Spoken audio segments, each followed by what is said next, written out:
भगवान वीरो मंगलम गौतमौगणि मंगलम कुंद कुंदाद्यो जैन धर्मोस्तु मंगलम सर्वमंगल मांगल्यम सर्वकल्याणकारकम प्रधानम सर्वधर्माणां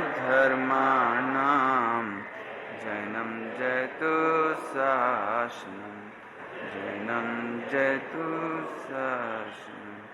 बीतरागी देव शास्त्र शासन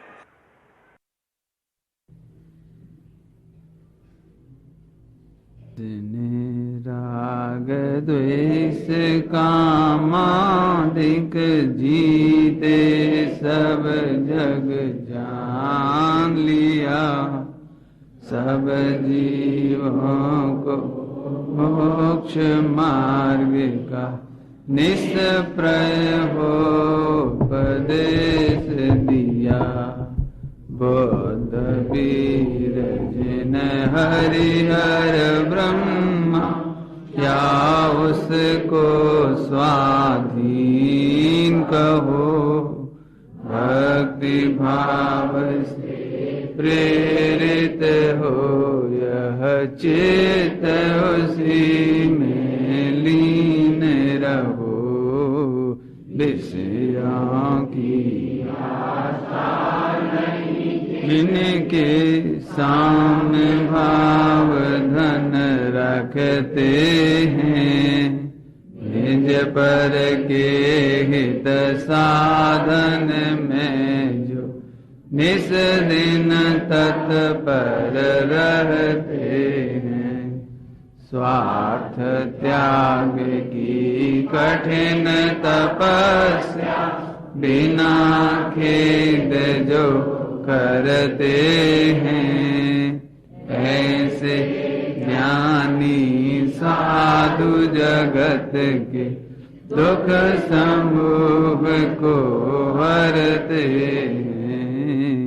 रहे सदा संग उन्हीं का ध्यान उन्हीं का नित्य रहे।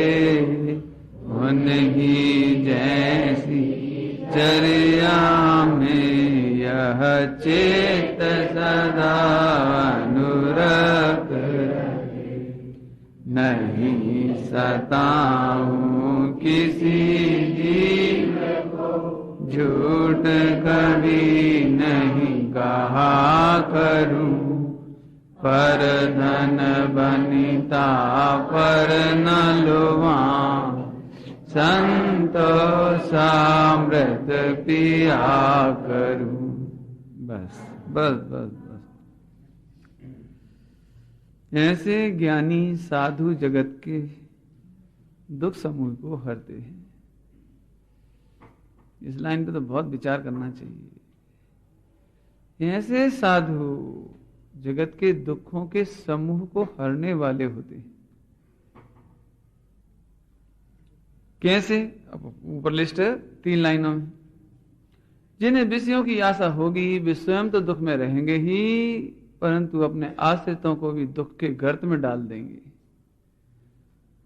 जिन्हें भोजन की चाह है, आत्मा की चाह नहीं है, जिन्हें भोजन की चाह है, वस्त्रों की चाह है, प्रशंसा की चाह है, 5 इंद्रिय के विषयों की चाह है, वे स्वयं तो संसार सागर में डूबते ही हैं, लेकिन जगत के जीवों को भी संसार सागर में डूबने के लिए निमित्त हैं। अब उल्टा करते जाओ। ऐसे दुख समूह को हरने में कौन निमित्त है?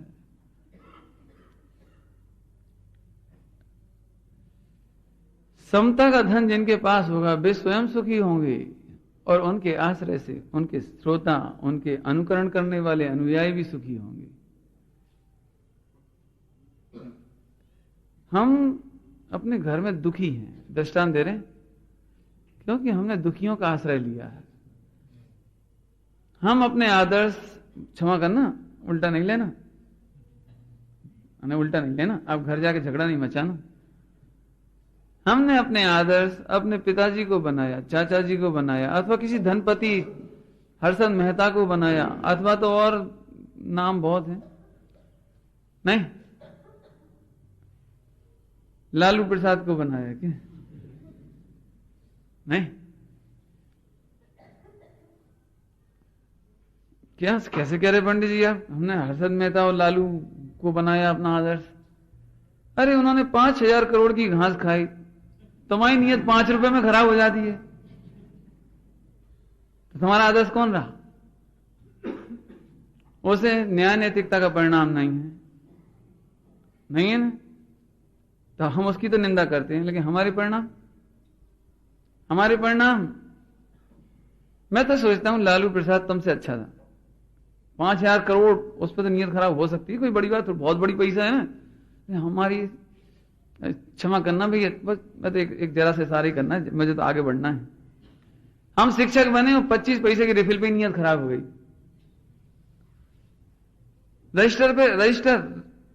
रजिस्टर ही ले आए घर में, एक जरा सी चौक पे परिणाम खराब। आदमी ये सोचता बस चाक में पैसा खाने मिल जाए, साल भर में कितनी चाक लगेगी स्कूल में? इतनी, 100 रुपए बच गए बस। ऐसा चौराहे पर खड़ा होने वाला पुलिस का सिपाही, ट्रैफिक मैन, एक बीड़ी मिल गई उतने में खुश। अरे तुम 3 लोग के नाथ हो, तुम 6 खंड का वैभव ठुकराने के लिए जन्मे हो, और तुम 25 पैसे की रिफिल में यदि तुम्हारा परिणाम खराब हुआ है तो तुमसे निकृष्ट आदमी कौन होगा? असल में हमें मालूम नहीं हम काय के लिए जन्मे हैं। हम 6 खंड का वैभव को ठोकर मारने जन्मे हैं और चैतन्य के अखंड साम्राज्य को वर्ण करने के लिए जन्मे हैं। याद आ गई मुझे वो पंक्तियां जो बच्चों के लिए मैंने सुनी है, नहीं सुनी? मुझे बहुत अच्छी लगती है, इसलिए मैं तो, बच्चे दोहराते हैं कि नहीं दोहराते मुझे नहीं मालूम, लेकिन मैं बहुत दोहराता हूं उन्हें। पूज्य गुरुदेव श्री के प्रताप से कहिए, इस कली काल में जहां 50 साल पहले की स्थिति ढूंढने जाएं तो नवयुवक स्वाध्याय तो बहुत दूर की बात थी, पूजा पाठ में लग गए तो बहुत बड़े धर्मात्मा कहलाते थे, बहुत बड़े धर्मात्मा। यदि रात्रि भोजन नहीं करते थे तो वो देवता कहलाते थे नगर के। अरे भैया बहुत सज्जन लड़का, मैंने एक समय वो था। मैंने हम बच्चों से तो कल्पना ही नहीं कर सकते कि बच्चे इतने छोटी छोटी उम्र में मंदिर में आके बैठे हों और चर्चा करें। सबसे पहला 2.5-3 साल का बच्चा जब पाठशाला में आता है तो उसकी 4 पंक्तियां मैं सुनाए बिना नहीं रहूंगा, इसलिए सुना रहा हूं। मुझे प्रिय लगती ना, इसलिए सुना रहा हूं। 2.5 साल 3 साल का बच्चा पाठशाला में आया,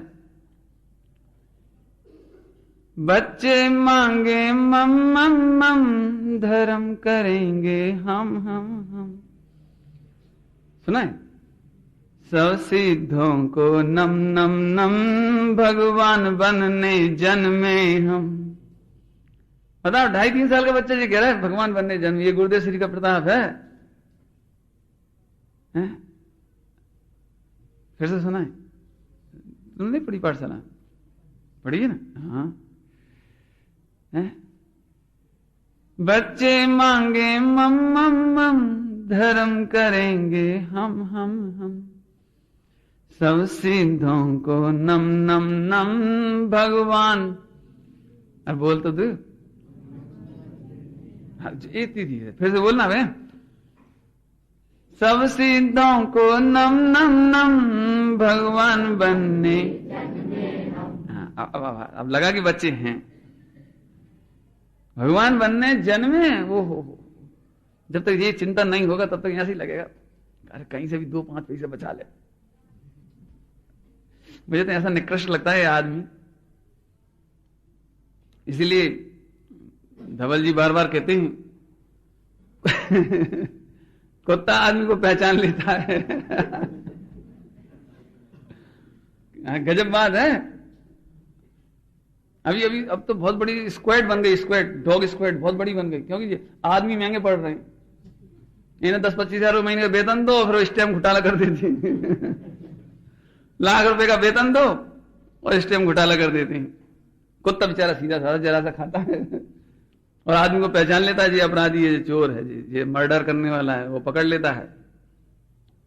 खैर मुझे उधर नहीं जाना, मुझे तो इधर कहना है। भैया जब तक तुम्हें ये बात नहीं मालूम पड़ेगी तब तक तुम्हारे परिणाम सुधर नहीं सकते।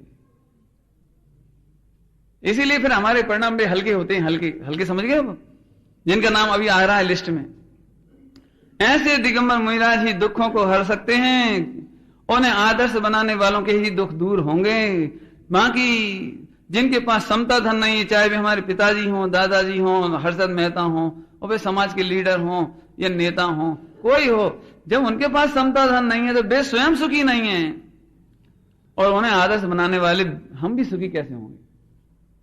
आदर्श की बात हो गई ना, तो वे ही ऐसे ज्ञानी साधु जगत के दुख समूह को, तो आ गई ना, उनकी बात आ गई। स्वार्थ त्याग की कठिन तपस्या, बिना खेद जो करते हैं, वे ही दुख समूह को हरते हैं। वे ही, समझ गए? और तो 2 दिन हो गया था, अब ज्यादा नहीं करना उसका। ध्यान रखना भैया, स्वार्थ त्याग की चर्चा कल हुई थी, अपन भी स्वार्थ त्याग करें। एक स्वार्थ त्याग पे और हम ध्यान दिला दें, नहीं इशारा तो आपको किया था। अरे हम में से कई अच्छे कार्यकर्ता हैं, बहुत अच्छे कार्यकर्ता हैं, कई माने अभी तो सारे ही कहना चाहिए, जितने में तो सभी अच्छे। अभी 2nd ग्रेड के तो हम आएंगे, मतलब जो पंचकल्याण शुरू होगा ना उसके 15 दिन पहले 2nd ग्रेड आएगी, 2nd लाइन कहलाती है, और 3rd लाइन के वो बिल्कुल 1 दिन पहले ही आएंगे, समझ लीजिए। तो कार्यकर्ता के भी अनेक प्रकार हैं। हम तो आपको कह रहे हैं, हम में से कितने कार्यकर्ता बहुत ही अच्छे हैं। वे सम्मान भी नहीं चाहते, लेकिन आलोचना सुनकर परेशान तो हो ही जाती है, दुखित तो हो ही जाती है। इसका मतलब है कि हमने इतना काम किया था तो हम पाप का उदय नहीं सुनना चाहते थे, नहीं पाप का उदय नहीं देख सकते थे, ज्ञाता दृष्टा नहीं रह सकते थे। मेरे द्वारा किए गए अच्छे कार्यों में से 1% काम भी बुरा है तो मैं उसे सुनने के लिए चौड़ी छाती रखूं, धीरज रखूं। हमें से अक्सर ये शिकायत होती है, मैंने इतने काम अच्छे किए, वो कोई नहीं देखता, एक काम बिगड़ गया उस पर सब पीछे पड़ गए। होता है ऐसा, घरों में भी होता है ना, घर में भी ऐसी शिकायत होती है, समाज में भी ये शिकायत होती है, और देश में भी यही शिकायत है, अच्छे काम कोई नहीं देखता, एक काम कम रहा। भैया जी और समझ लो थोड़ी सी बात, इतनी सी बात और समझ लो, इधर बैठने की मनाही है, वहीं चले आप पीछे सामने आ जाओ, समझ आए? चलो क्या कह रहे थे? तो आप समझ गए ना स्वरूप। देश में भी वही होता है, समाज में भी वही होता है, परिवार में भी यही होता है। आपने अच्छा किया उसे कोई नहीं गिनता, ये काम बिगड़ता उसे गिनना जाता है। तो आप ये स्वरूप समझ लो, हमारी कोई कमी कहेगा तो हम उसे सहर्ष स्वीकार करेंगे, बहुत जरूरी है। बस क्यों? क्योंकि सबको नहीं बदला जा सकता, आलोचक आलोचना ही करेंगे, बल्कि कितने ही लोग तो आलोचना की नजर से ही देखेंगे, और हम फिर भी भगवंतों के दास हैं, मुनि भगवंतों के दास हैं, हम यह बात सहजता से स्वीकार करेंगे, आक्रोशित नहीं होंगे, क्रोधित नहीं होंगे, कार्य बीच में छोड़ के नहीं भाग जाएंगे अपने घर, ये पड़ी तुम्हारी दुनियादारी, तुम कौन हमारी लड़की की बारात है, लोग ऐसा कहते हैं, कौन हम क्यों जाएं, हम हमारी लड़की की शादी है, नहीं भगवान की बारात है, हम क्यों चावल रखने जाएं, उन्हें आना हो तो 10 बार आए, नहीं आना तो बिल्कुल नहीं आए। ये आपका परिणाम अच्छा नहीं। बहुत उत्कृष्ट सोच के बाद ये बात कह रहे हैं, इतनी अच्छी परिणति के बाद आप बहुत ऊंचे हो भैया। सारा जगत भगवान बनने नहीं आया है, गिनती के जीव भगवान बनने आए हैं, उनमें से एक मेरा नाम है, मुझे आदर्श बनना है, मुझे आदर्श खोजने नहीं है। क्या कह रहे? मुझे आदर्श खोजने नहीं है, मैं स्वयं आदर्श बनूंगा, समता का, धीरज का, वैराग का, ज्ञान का, सावधानी का, भक्ति का आदर्श बनूंगा। दूसरे नहीं बनेंगे तो मैं उनसे कोप नहीं करूंगा, लेकिन मैं बनने की कोशिश करूंगा। जब सब अपनी अपनी जिम्मेदारी ले लें, अब क्या दिक्कत है बताओ। फिर से कह रहा हूं मैं बात, ये कोई की मुख से ऐसी आवाज नहीं आनी चाहिए, कौन हमारे भगवान है, कौन हमारा मंदिर है। जी बहुत गंदी भाषा होती है। तुम जानो तुम्हारी दुनिया रही, ये हम तो अपनी दुकान छोड़ के आए थे, हम तो अपना घर छोड़ के आए थे, हमने तो काम करने की सोची थी, फ्री फोकट में पिट गए हम। पिटे नहीं, पिटोगे तो बाद में।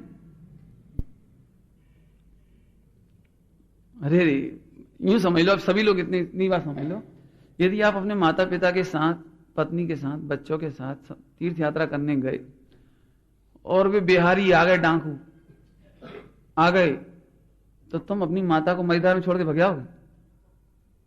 छोड़ आओगे?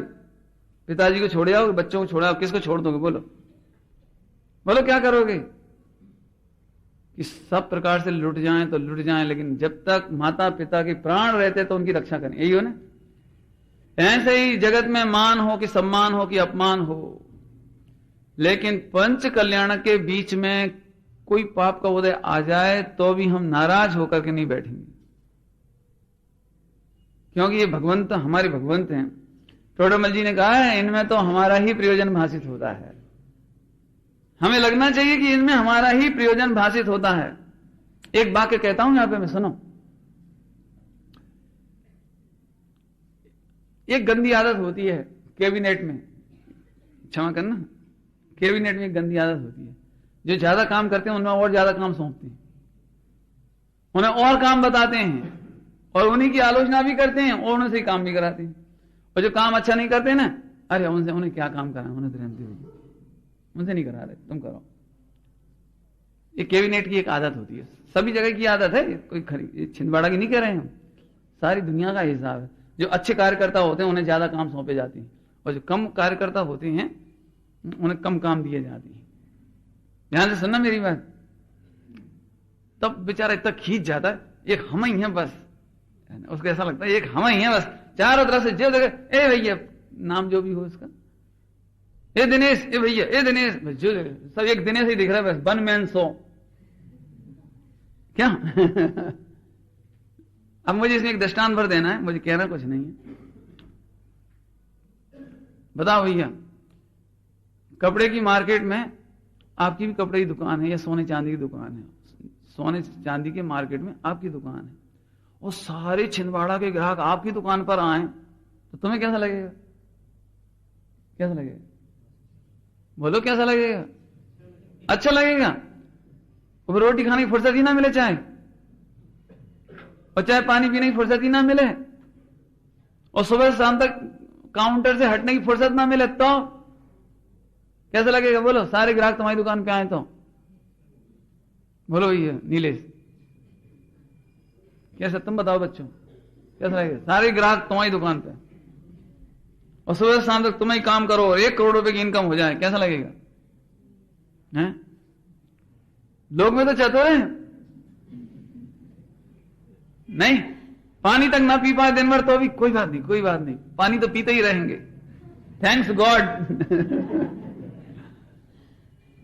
मैं एक बात आपसे पूछता हूं, जैसे व्यापार करने में सारा श्रेय हमें लेने में प्रसन्नता होती है, ऐसे नेमिनाथ भगवान के पंच कल्याणक में, धार्मिक प्रभावना के महोत्सव में सारे पुण्य का श्रेय मुझे मिले, सबका विश्वास पात्र मैं बना, सबके विश्वास का अधिकारी मैं बना, ये कोई छोटी बात है?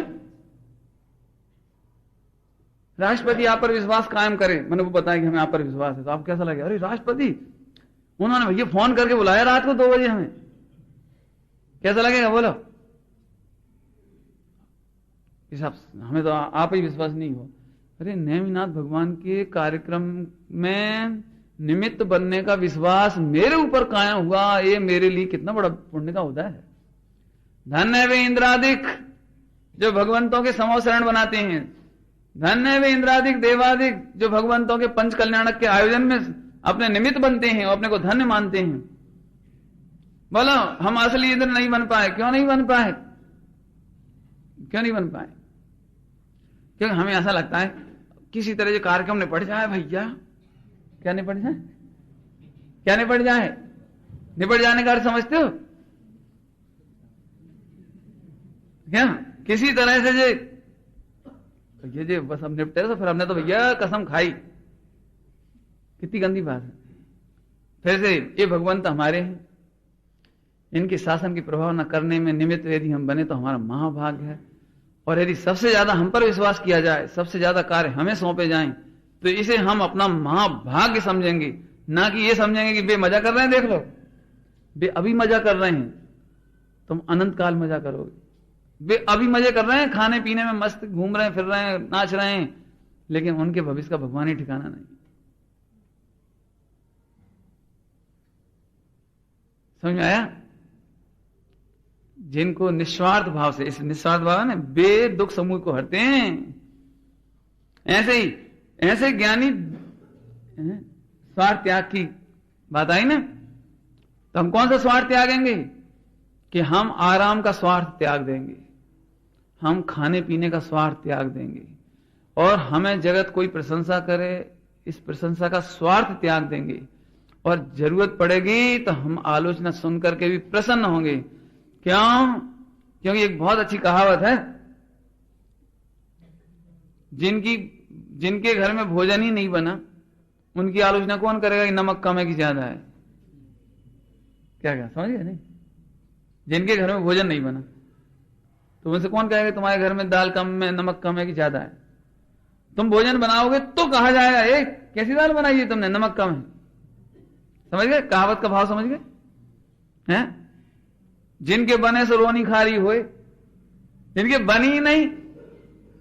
इसलिए आप ये नहीं सोचना कि कोई हमारी निंदा करता है कि प्रशंसा करता है। आप ये देखना कि हम आत्मीयता से, ईमानदारी से, भक्ति से, समर्पण से भगवंतों के चरणारविंद में समर्पित होकर सेवा कर रहे हैं। उसका सर्टिफिकेट मोहियों से नहीं चाहिए, अज्ञानियों से नहीं चाहिए, समाज से नहीं चाहिए, किसी से नहीं चाहिए। हाँ, यदि कोई कमी हो गई है तो समझ में आया? बाबू भाई जी वगैरह है ना, बाबू भाई जी ये भी, तो मैंने सबसे पहले बेलजी भाई की बात, बेलजी भाई से सुनी थी ये बात, बेलजी भाई उज्जैन वाले, उनसे ये बात सुनी थी। उन्होंने मुझे एक पत्र लिखा था उस समय कि आज मेरा जो भी यश है, जो भी प्रसिद्धि है, ख्याति है लोक में, वह सब गुरुदेव की है, ऐसा उन्होंने लिखा था। लेकिन यदि हमारे निमित्त से कोई कमी रही हो, तत्व ज्ञान में, उपदेश देने में कोई चूक हो गई हो, कुछ हो गई हो, तो वो मेरा ही दोष जानना। यदि आपको हमारे प्रवचन से कहीं असुविधा हुई है, असुविधा का मतलब यदि आप हतोत्साहित हुए हैं, आपको कुछ कमी लगी हो, तो वो कमी मेरी है। यदि सचमुच अच्छा लगा है प्रवचन, ये गुरुदेव श्री की कृपा है। वो यहां उल्टा होता है, जो अच्छा हुआ वो मैंने किया, जो गलत हुआ वो इनने किया। एक दिन में हम 10 बार कह देते इनकी गलती है, इनकी गलती है, इनकी गलती है। देखो भैया, संगठन बनाने का एक नियम है, संगठन बनाने का। हम एक कौन से संगठन की बात कर रहे हैं भैया? सामाजिक संगठन की नहीं, मोक्ष के प्रेमियों का संगठन। कौन कौन के? भावी सिद्धों का संगठन। एक बात पहले बता देता हूं, इस संगठन के पहले एक बात बताता हूं। गुरुदेव श्री के समय में ये चर्चा चलती थी, लेकिन ये बिल्कुल आगम से प्रमाणित है। आदिनाथ भगवान को मोक्ष जाना था तो 10 भव पहले से जीव इकट्ठे होने लगे उनके आसपास, है ना? पढ़ा आदिनाथ भगवान पुराण पढ़ा? 10 भव पहले से कोई उनकी पत्नी, कोई उनके भैया, और फिर वे आगे आगे अगले भवों में भी संग संग, और फिर और जीव जुड़ते गए। वो एक बंदर जुड़ गया, एक सुअर जुड़ गया, 4 जुड़ गए, और बे जुड़ते जुड़ते जुड़ते देखो गजब, बे जो पूर्व के संगाती थे ना, तो आदिनाथ भगवान बने तीर्थंकर, और उनके जो वे सारे संगाती थे, संगाती पत्नी वगैरह कौन कौन, वे सब गढ़धर। कौन बने? गढ़धर। तो ये बात पक्की है, ये अपन मोक्ष जाएंगे तो इनमें से ही जाएंगे। नहीं समझे? क्यों? पूर्व भाव से मिलन शुरू हो गया, अपन लोगों का मिलना जुलना शुरू हो गया। अब एक तत्व ज्ञान, एक तत्व रस की धारा, एक साथ चलेंगे अपन। नहीं। और फिर कौन किसका गणधर होगा, कौन किसके साथी होंगे, कौन केवली होंगे, कौन आचार्य होंगे, कौन उपाध्याय होंगे, कौन साधु होंगे, और यही जमघट। नक्की कर देने के बाद में झगड़ा नहीं होगा।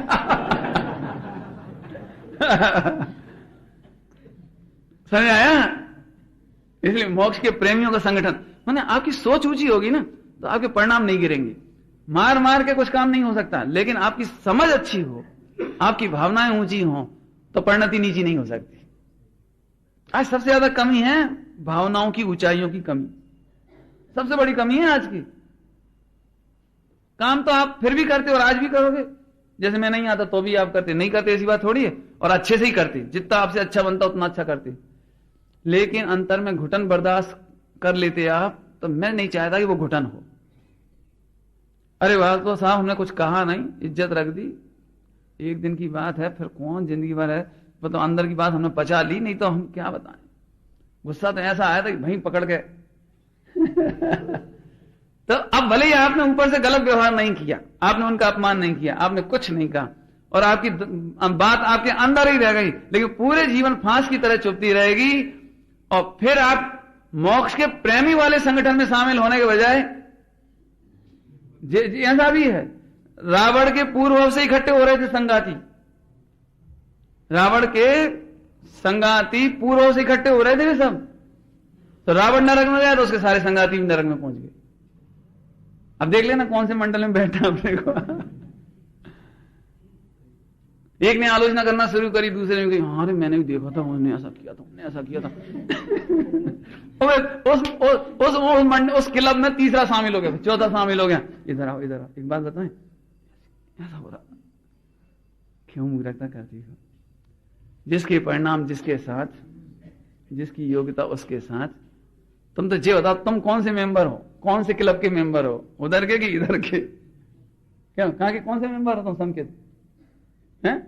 नीचे जाने वालों के कि ऊपर जाने वालों की? नहीं सुना प्रवचन, नहीं सुना? असल में आंख से आंख मिले तो मजा आता है बच्चों को। बच्चों को हम देख नहीं पाते, इस तरफ बैठते हैं। तुम लेडीज डिपार्टमेंट में बैठते हो असल में।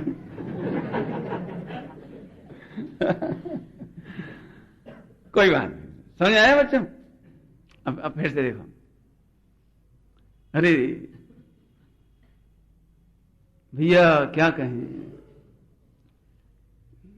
कैबिनेट वालों से कह रहे हैं ये बात, कैबिनेट वालों से, आप लोगों से तो कह दिया, क्या कह दिया?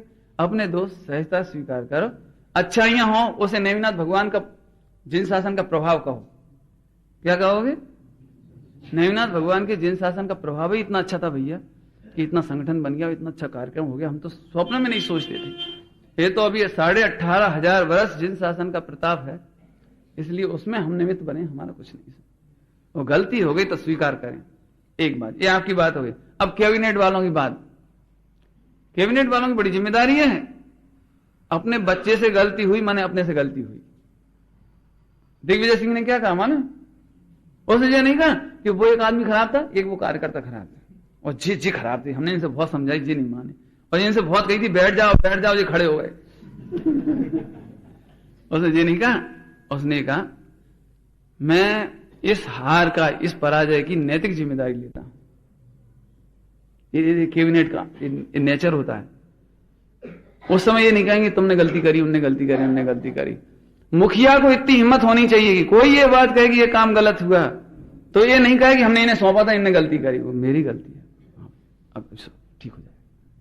अंतर में भेद विज्ञान करो, कोई दिक्कत नहीं, अंतर में भेद विज्ञान करो, लेकिन पब्लिक के सामने, किसी के भी सामने, विद्वानों के भी सामने उसका दोष मत कहो कि इस कार्यकर्ता को कहा था इसलिए गलती हुई, नहीं तो साहब हमने तो क्या बताएं इनको, कहां से दे दिया काम, देते ही नहीं तो अच्छा था।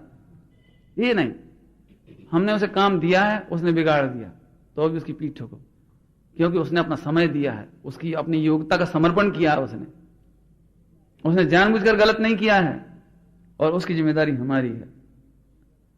जैसे मान चलो बाद में जब आपका कार्यक्रम हो जाएगा, वो अंतिम दिन विदाई होगी, तो ये पंडित जी क्या कहेंगे खड़े हो गए, बाहर से आने वाले महानुभाव, आपकी हम कुछ सेवा नहीं कर सके, आप जा रहे हो, हमसे बहुत कमियां रह रही हैं, हमें क्षमा करना, यही कहेंगे ना।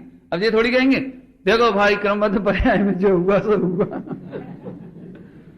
और हम तो भैया बैठे रहते थे, हम तो मंच पे थे, हमें तो मालूम भी नहीं है कि अमेरिका वाले या इंग्लैंड वालों के कमरे में क्या नहीं पहुंचा, क्या नहीं, हमें तो पता नहीं था। हम तो अपने कमरे में थे, ये थोड़ी कह सकते हैं?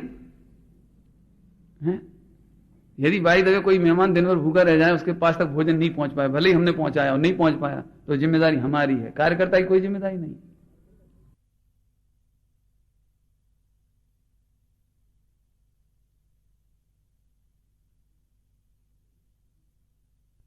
मैंने सरासर गलती करी और 10 विद्वानों के बीच में भैया हमारी कैबिनेट ने स्वीकार कर लिया कि हमारी गलती है और हमें एक शब्द नहीं कहा। ऐसे कितने प्रसंग याद आते हैं। आज टोडरमल स्मारक या सोनगढ़ की संस्था यदि ऊपर उठी दिखाई दे रही है, तो ये तो अब देख रहे हो आप, इसके पीछे कितने लोगों का समर्पण, कितने लोगों का बलिदान कहें हम, कितने लोगों की भावनाएं, कितने लोगों का श्रम। सोनगढ़ यदि प्रसिद्ध हुआ है तो रामजी भाई दोषी जी का समर्पण है उसमें। अब वो कहानियां सुनाने का समय थोड़ी है अभी।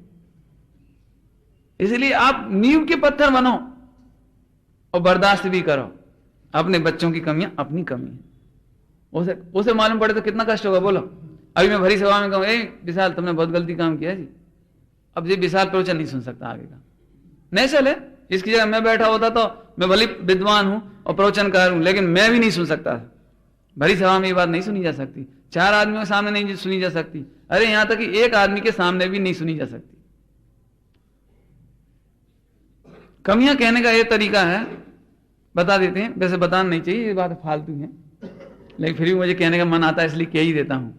कमियां कहने का ये तरीका है, उसके कंधे पे हाथ डालो, पहले उसके सुख दुख की पूछो। बेटा भोजन किया, कुछ फल खाए तुमने, रात को आराम टाइम से करना बेटा, रात को 10 बजे से ज्यादा नहीं जगना, 11 बजे सो जाना बेटा, तुम बहुत मेहनत कर रहे हो, और देखो बेटा जी काम तुमसे ऐसा हो गया जी, अब ध्यान रखना। बस मैंने इतना उसको पूछा और फिर धीरे से कहा बेटा जी ऐसा है ना, कोई बात नहीं, हो गया कोई बात नहीं बेटा, ऐसे कर लेना बस। और सबके सामने कहा कि हमसे कमी हो गई, गलती अपन ने ले ली सबके सामने, और अकेले में से प्यार से थपथपा दिया। जी, इस तरीके से आपका संगठन दुगना चौगना हो जाएगा आराम से। एक किस बात के लिए कह रहे हैं कि मैंने उन मंडलों को भी देखा है कि जहां पंच कल्याण के बाद सदस्य संख्या घटी है। मुझे उन शिविरों की भी याद है जिसके बाद मंदिर में अपना मंदिर छीन लिया गया, जिस शिविर के बाद जहां हमारी ही संस्था टुकड़े टुकड़े हो गई। ऐसे भी मंदिरों की घटनाएं हमें मालूम। इसलिए मैं बहुत हृदय से कहता हूं, माताएं जो इसमें 50 से ऊपर हैं, वे कैबिनेट कह रहा हूं मैं उन्हें, वे अपने आप को कैबिनेट के एंगल से सुने, और आप में भी जो हैं प्रौढ़ वर्ग, वे कैबिनेट की तरह से समझें इस बात को। थोड़े में हमने बहुत बात कही, असल में बहुत डाइवर्सन हो रहा है, सीधे सीधे इधर नहीं आ पा रहे अपन, नहीं। चलिए अब पढ़ते हैं अपन इसको। ऐसे स्वार्थ का त्याग करने वाले ही जगत के दुखों को दूर कर सकते हैं। हम आपकी ओर से कहें, ऐसे स्वार्थ के त्यागी कार्यकर्ता ही आने वाले कार्यक्रम के दर्शकों, श्रोताओं या हमारे शिविर में आने वाले आत्मार्थी बंधुओं के दुखों को दूर कर सकते हैं। कर सकते हैं, ऐसा लगा लेंगे, तो सभी जगह लगता है, ये तो घर में भी लगा लेना, उसमें कोई बड़ी बात थोड़ी है। ये तो इसका जितना एप्लीकेशन करो उतना कम है। फिर कभी सुनोगे इसी का अर्थ तो हम घर में बताएंगे, अभी प्रसंग इसका इसलिए इसमें कह दिया।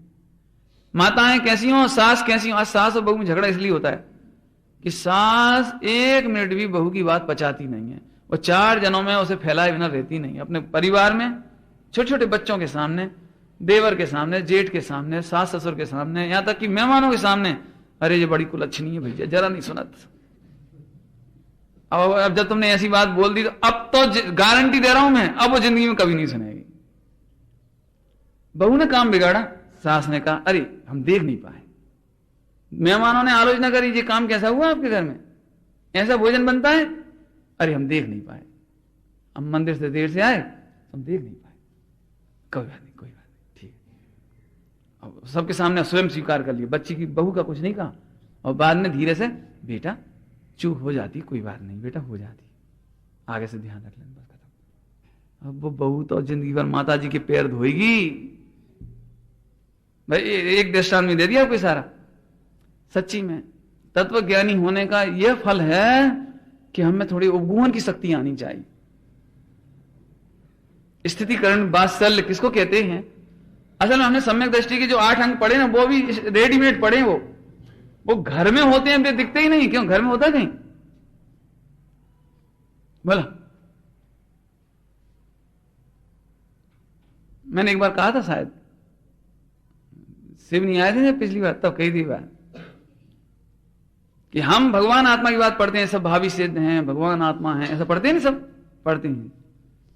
लेकिन एक ही घर की आने वाली सास बहू यदि प्रवचन में रुचि है उनकी, और स्वाध्याय सुनती हैं, प्रवचन सुनती हैं, समय सार जी की रसियां हैं, यदि उनसे इंटरव्यू ले लिया जाए, बहू से जो कहती है भगवान आत्मा है, सारे जीव भावी सिद्ध हैं, उनसे इंटरव्यू ले लिया जाए, क्या तुम्हारी सास भावी सिद्ध है? क्या कह रहे पंडित जी, बस एक बे ही नहीं जा सकता मोक्ष में। अच्छा, सास से इंटरव्यू लेके देख लो आप, सास से इंटरव्यू लेके देखो, क्यों तुम्हारी बहू मोक्ष में जा सकती है? भगवान आत्मा है ना, भावी सिद्ध है ना। हम काय की भावी सिद्ध भगवान आत्मा, ऐसे परिणाम है हम जाना। अरे मैं सास बहू में तो मैं क्या देता हूं, लेकिन आप देख लेना टटोल करके। हमें लगता है ये बच्चा मोक्ष में चला जाएगा, ये जो मेंढक है ना, ये मोक्ष में चला जाएगा, लगता है। ये जो गाय जो पूंछ हिला रही है मोक्ष में जाएगी, लगता है तुम्हें? ये है हमारा बहुत नैरो माइंडेड बना, हमारा उदार व्यक्तित्व नहीं बना। जबकि समय सार जी पढ़कर समस्त जीवराज भगवान आत्मा है, एक समय की वर्तमान पर्याय की चूक है, समस्त भावी सिद्ध हैं, ये बात बारंबार सुनने पर भी हमारा चित्त, हमारी सोच, हमारा हृदय वाइड व्यापक दृष्टिकोण बनना चाहिए, वो नहीं बना। अब हमने आपसे कह दिया है, एक अपेक्षा के साथ बहुत व्यापक चिंतन रखना। ये छोटी छोटी बातें बहुत हल्की होती हैं, इन हल्की बातों को बहुत दूर से निकाल देना। संगठन के 2 अर्थ कर दिए, पंच कल्याणक का भी और परिवार का भी। क्यों, तुम्हें कैसा लगता है? बोलो, यदि आपके मम्मी पापा आपकी कमियों को माफ कर दें, कैसा लगता है? और फिर धीरे से पुचकार के कहें, बेटा सुमित। क्या कैसा लगता है? क्या? और एक ऐसे 4 जनों के सामने, तुम्हारे दोस्त के सामने, क्यों रे आवारा, खेलता रहता है, पढ़ता नहीं, कैसा लगता तुम्हें? क्या बुरा लगता है? भैया थोड़ा विचार करना, सभी लोगों कह रहे हैं बात, असल में ऐसा नहीं सोचा जी, औरों की बात चल रही, औरों की नहीं चल रही, ये कमी अपने में है। और तत्व ज्ञान से ये कमी दूर होनी चाहिए। तत्व ज्ञान को सीखना रटना अलग बात है, और तत्व ज्ञान के बल पर समस्त जीवों को भगवान आत्मा देखना अलग बात है। समझ में आया? चलें अब अर्थ करते हैं भैया, मेरी बहुत ही गंदी आदत है ये अटकने की। रहे सदा सत्संग उन्हीं का रहे। अरे पंडित जी, हमें ऐसे जीव कहां रखे, कहां रखे हमें ऐसे, जो तुम कह रहे हो इतने ऊंचे, इतनी बढ़िया कैबिनेट, इतने बढ़िया कार्यकर्ता, इतने बढ़िया आचार्य उपाध्याय साधु सम्यक दृष्टि धर्मात्मा, कहां रखे भैया? उंगलियों पे गिनो। इसलिए मैं कह रहा हूं, रहे सदा सदा, या तो कह रहे सदा। पहले बच्चों का दृष्टांत दे रहा हूं, आपको सदा सत्संग रह सकता है मुनि राजों का, सदा सत्संग रह सकता है सम्यक दृष्टियों का, सदा सत्संग रह सकता है भले जीवों का। ऐसे कैसे रह सकता है पंडित जी? देखो हम बताते हैं। जो बच्चे होते हैं ना, बच्चे, एक क्लास में 100 बच्चे, 50 बच्चे, पहली 1 जुलाई को बच्चे भर्ती हुए किसी स्कूल में, कक्षा 6 में भर्ती हुए, समझ लो 50 बच्चे। ये बताओ कि वो पहले दिन एक दूसरे को नहीं पहचानते ना, नहीं पहचानते ना, तो ये बताओ कि 15 दिन बाद उनमें से 15 बच्चों का बीड़ी पीने वाले का ग्रुप बन गया, 10 का पिक्चर देखने वालों का ग्रुप बन गया, और 12 का खेलने कूदने का बन गया, और 4 का शरारत करने का बन गया, और 25 बच्चों का या 10 बच्चों का पढ़ाई का ग्रुप बन गया। जी हुआ कैसे? इनमें विभाजन किसने किया? ये सारा बताओ, विभाजन किसने किया? 8 गंदे बातें करने वालों का ग्रुप, 10 परोपकारी उपकारी करुणाशील अच्छे बच्चों का ग्रुप, ये बनाया किसने?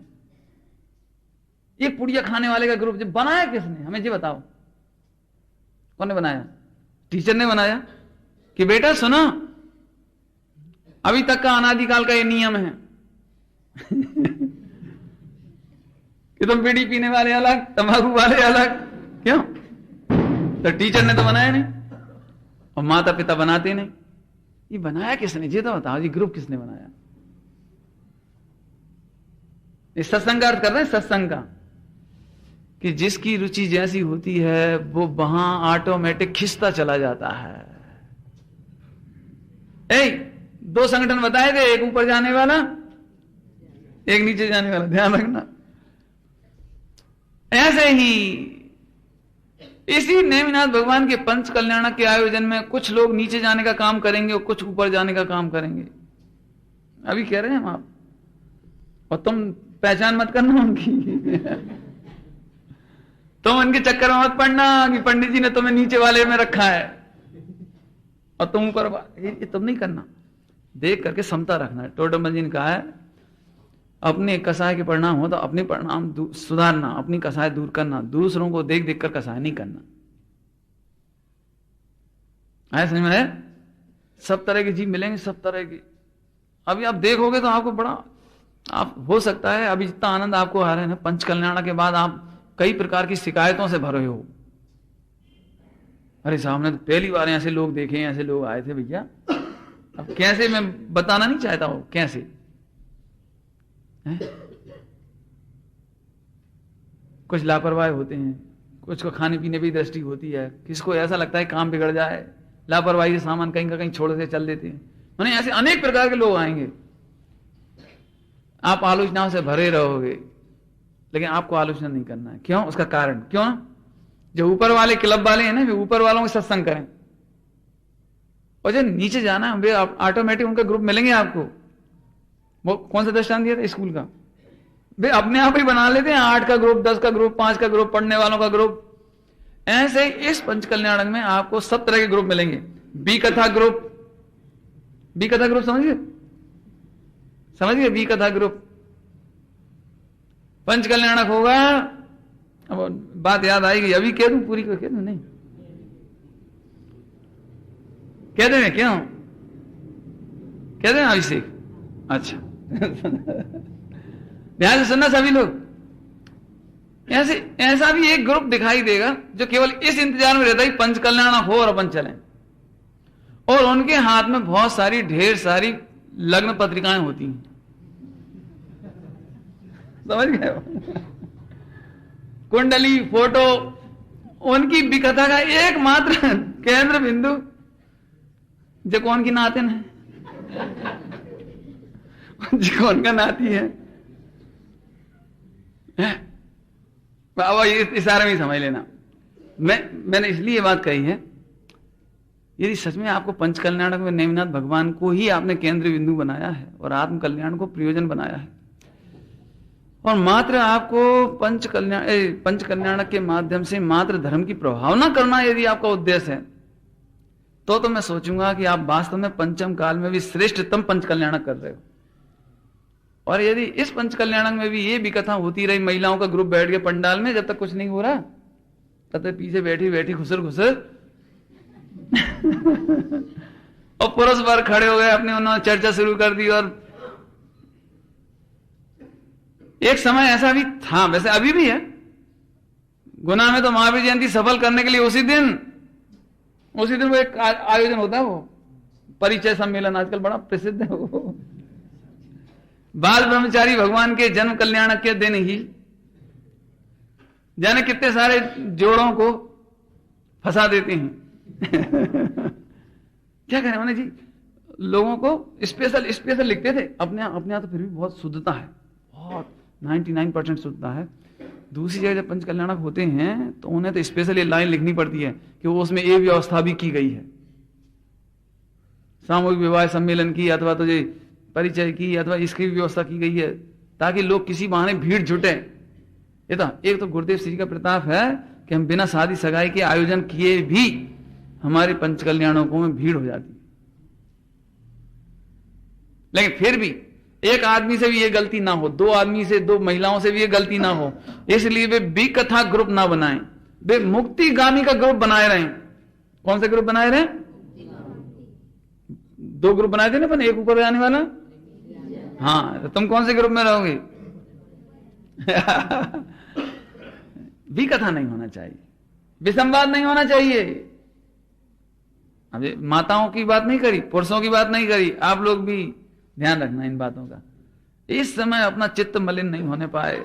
मैं तो यदि दूसरी भाषा में कहूं तो कम से कम भगवंतों के पंच कल्याणक, निर्वाण कल्याणक के दिन तक हमारा जीवन ब्रह्मचर्यमय होना चाहिए। ना कोई विकथा, ना कोई फालतू बातें, ना कोई फोटो, ना कलेक्शन, ना देखना, ना चालना, ना कुछ। काय की तैयारी चल रही है जी? 15 महीने पहले से नगरी की रचना कैसी होती थी, नगरवासी कैसे होते थे, उसकी स्थापना कर रहे हैं आप में। इसका हालांकि कोई मंत्र नहीं अलग से, लेकिन हम कर रहे हैं। उन भावनाओं की तैयारी। अरे रे, उन भगवंतों का पंचकल्याण कैसे होते होंगे, वे नगरवासी कैसे होते होंगे? क्यों? नेमिनाथ भगवान का जहां जन्म हुआ होगा वहां रात्रि भोजन होता होगा अगल बगल में। उनका खान पान, रहन सहन, उठना बैठना, व्यवहार कैसा होता होगा?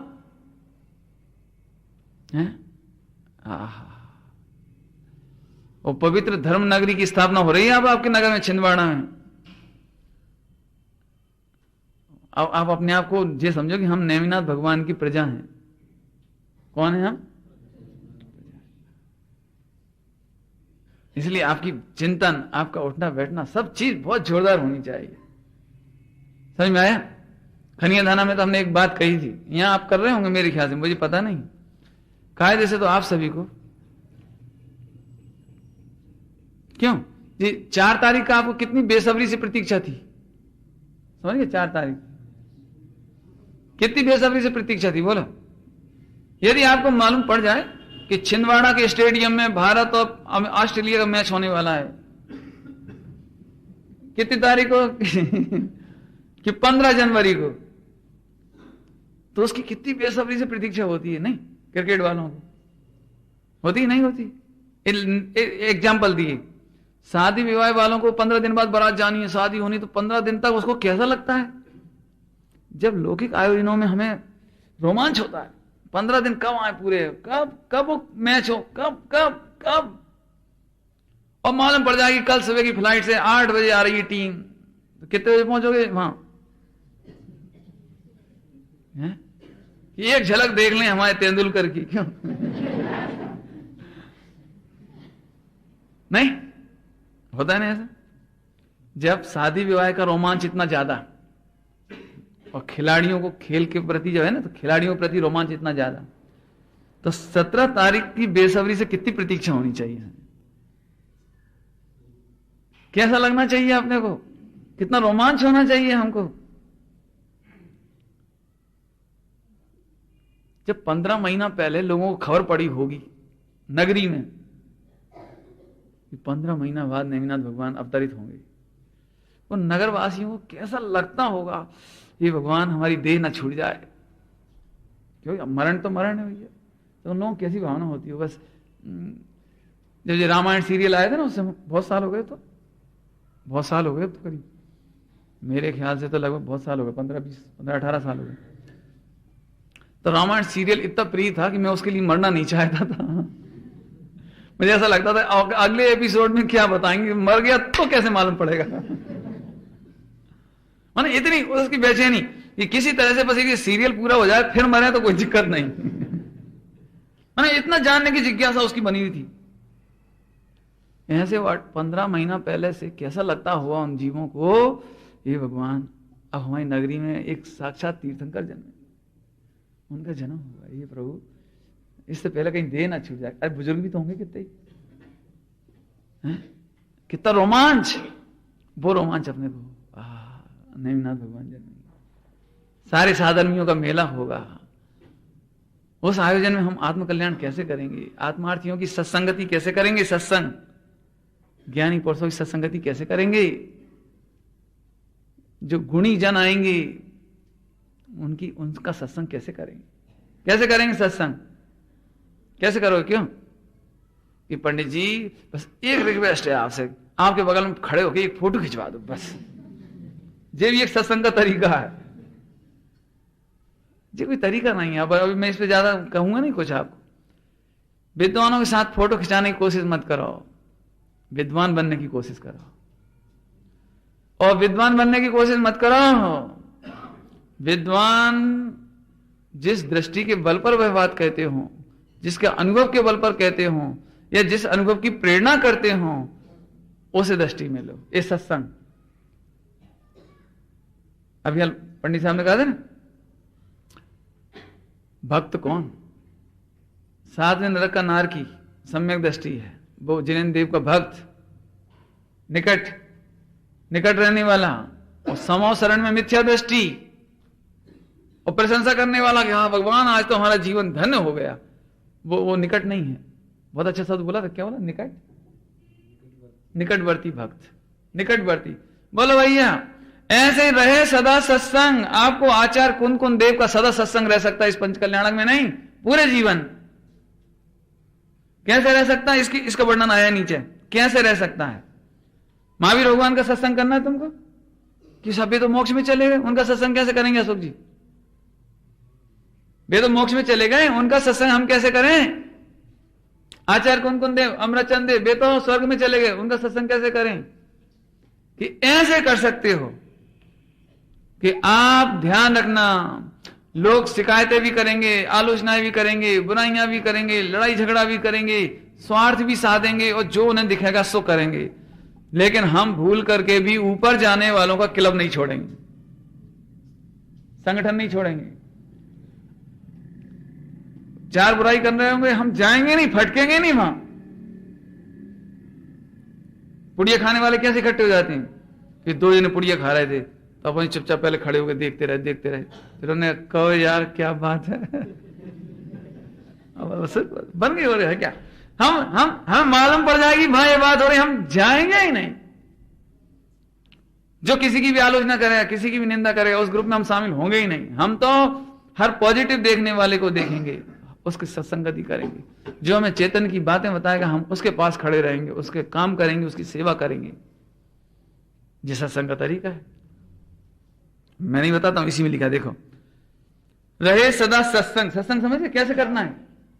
अब आगे, ध्यान उन्हीं का नित्य रहे। बच्चा तब तक पुड़िया नहीं खा सकता जब तक उसके ध्यान में पापा है। समझ गए? नहीं समझिए? नहीं, किसी लड़के ने कहा खा ले, कोई से नहीं कहेंगे, कोई से नहीं कहेंगे खा ले ना, हमें पापा, इसके ध्यान में पापा हैं। कब है इसके पापा ध्यान में? सदा। ये परदेश में चला जाए कहीं भी, यदि इसे पापा की याद आती है तो ये पाप नहीं कर सकता, अपराध नहीं कर सकता। ऐसे यहां पर यदि तुम्हें जितनी चर्चा इतनी देर में हुई है कि हम मुक्तिगामी जीवों का संगठन, हम नेमिनाथ भगवान की महिमा, अपना स्वरूप, हम भावी सिद्ध, ये बातें आपके समझ में आ गई होंगी, तो अब तुम्हारे ध्यान में ये है। अलग से ध्यान नहीं करना। जब कोई गलती का अवसर आए, अपराध का अवसर आए, तब हमें भगवंत याद आए। नहीं, हमारी बस की नहीं भैया, हमारी ताकत नहीं है। जे उनका ध्यान कैसे? अब देखो, उसी में लिखा, देखो इतनी बढ़िया रचना है जे। उन्हीं जैसी चर्या में यह चित्त सदा अनुरक्त रहे। हे प्रभु, जिन ज्ञानियों का हमने सत्संग चाहा है वे हमारे ध्यान में रहें। ध्यान में रहे मतलब समझ आ गए? नहीं, आज हमारा भोजन है आपके यहां, आज मैंने, अब तो आज की रात बीत गई, कल, और किसी ने कहा घर में, प्याज की चटनी नहीं बनाई, कैसी बातें कर रहे, चुप, आलू नहीं लाए तुम बाजार से, अरे चुप, आज पंडित जी आ रहे हैं। मैंने हर चीज में क्या याद आ रही है? कौन याद आ रहे हैं? हुआ नहीं, ऐसा होता है। मैंने अब पता जी ध्यान अलग से करना पड़ रहा है कि रुक जाओ पहले आधा घंटा ध्यान कर लें, तो आज पंडित जी आ रहे हैं। ऐसे ध्यान करना है कि वो आज पंडित जी की मर्यादा के विरुद्ध कोई काम ना हो जाए। जैसी कोई बात विरुद्ध हुई तो पूरा घर एक स्वर में कहता है, क्या कहता है? अरे पंडित जी आ रहे हैं, जी क्या कर रहे थे? बोलो होता है कि नहीं होता है? वैसे चींटियां घूमती रहे तो कोई दिक्कत नहीं है, लेकिन चींटियां देखते से कौन की याद आई? कौन की याद आई? पंडित जी आ रहे हैं। अरे चींटी हटाओ, ये साफ करो। माने आपको कोई भी गलत हो रहा होगा काम, तो पंडित जी का ध्यान ऑटोमेटिक होगा, क्योंकि आज भोजन के लिए आ रहे हैं। अरे रे, 3 लोक में सर्वोत्कृष्ट परिणति के धारक पंच परमेष्टि भगवान, ये पवित्र जिन शासन, त्रिलोक पूज्य जिनवाणी, त्रिलोक पूज्य नेमिनाथ भगवान आज वे अवतरित हो रहे हैं। वे हमारी नगरी में, उनका महोत्सव हो रहा है। अरे रे भैया, जब ये अब जब पंडित जी के आने पर इतने ध्यान हो सकता तुम्हें, तो भगवान नेमिनाथ के पधारने पर कितना ध्यान होना चाहिए? कितना होना चाहिए बोलो? नहीं आगे समझ आया? जे उनका ध्यान और उन्हीं जैसी चर्या, उन्हीं जैसी चर्या।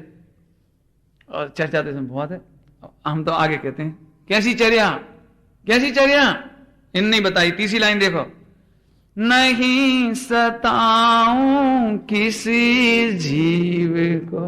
अब इसका अर्थ हम नहीं करेंगे आज, कल कर चुके ना। प्रेम भाव, प्रेम भाव में हो गया इसका अर्थ। झूठ कभी नहीं कहा करूं, झूठ कभी नहीं कहें। अब ये इतने शॉर्ट में मजा नहीं आएगा, बाद में बताएंगे।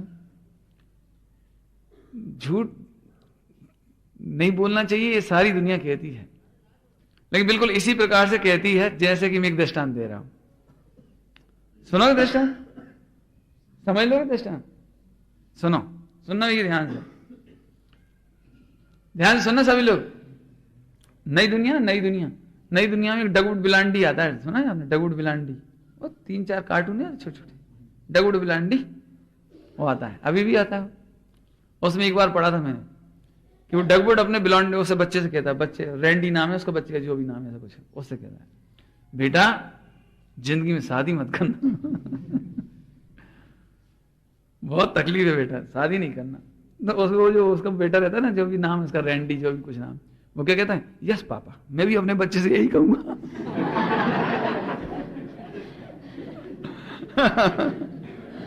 समझ गए नहीं समझे? बिल्कुल ऐसी हालत हमारी है। कोई से पूछा जाए क्या झूठ बोलना चाहिए? नहीं, झूठ का बल क्या है? ना, झूठ बोलना चाहिए कभी नहीं। ठीक है, मैं भी अपने बच्चों से यही कहूंगा।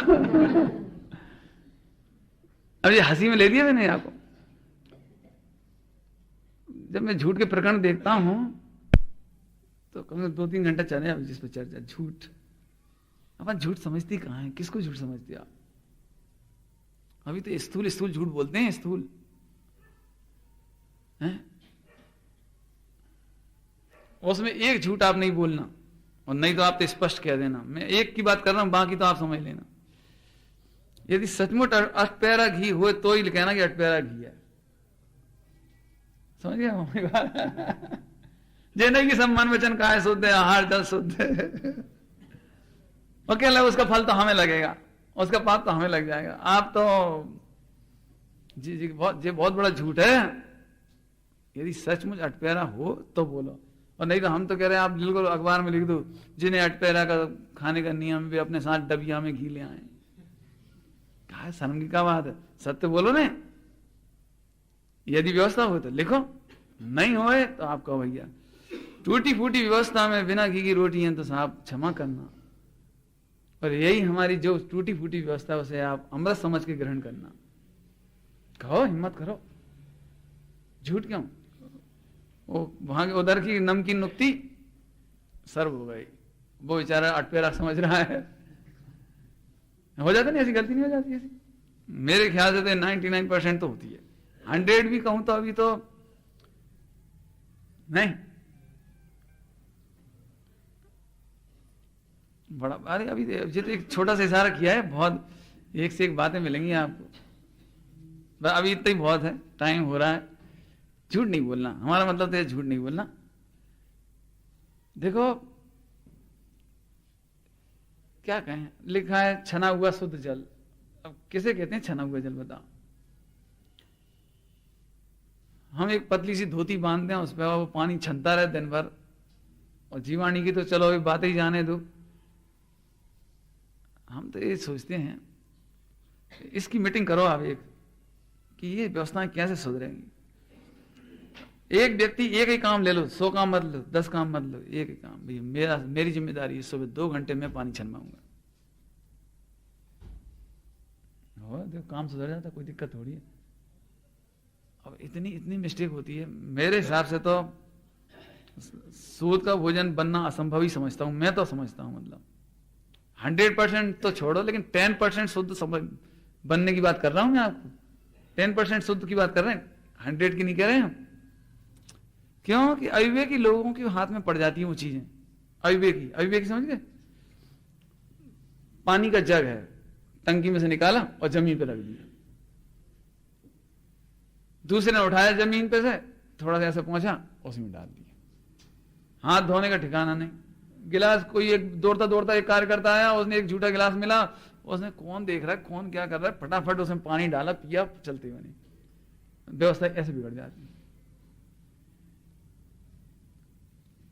थोड़े में बहुत समझना, वो तो मैंने आपको चिंतन करना पड़ेगा। जिसके पास एक डिपार्टमेंट हो उसमें बहुत सावधानी की बात है। ये तो मैंने बारीक बात करी, अभी तो मोटी मोटी बातें बहुत है, ख्याल में आया?